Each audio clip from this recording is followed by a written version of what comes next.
ఈ ట్యాంక్‌ని కొన్ని రోజుల నుంచి టచ్ చేయలేదు. చూడండి కండిషన్ ఎలా ఉందో. ఫుల్ వేస్ట్ కలెక్ట్ అయింది. పాట్స్ ర్యాండమ్‌గా పడ్డాయి. ట్యాంక్ కంప్లీట్‌గా మెస్సీగా ఉంది. వాటర్ క్లారిటీ కూడా తగ్గిపోయింది.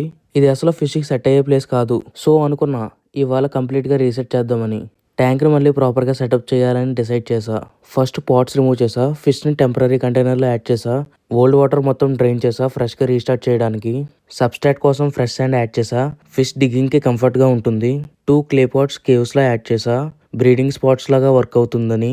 తర్వాత బ్యాక్ సైడ్ కొంచెం guppy grass and 2 almond leaves add చేశా. వాటర్‌కి నేచురల్ టానినెస్ కోసం.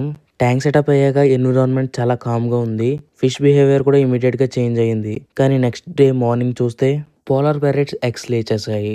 కొన్నిసార్లు ఫిష్‌కి కరెక్ట్ ప్లేస్ ఇస్తే బ్రీడింగ్ బిహేవియర్ ఆటోమేటిక్‌గా స్టార్ట్ అవుతుంది. Structure, hiding places and stable tank condition చాలా ఇంపార్టెంట్. అందుకే అక్వేరియంలో స్మాల్ చేంజెస్ కూడా బిగ్ రిజల్ట్ ఇవ్వచ్చు.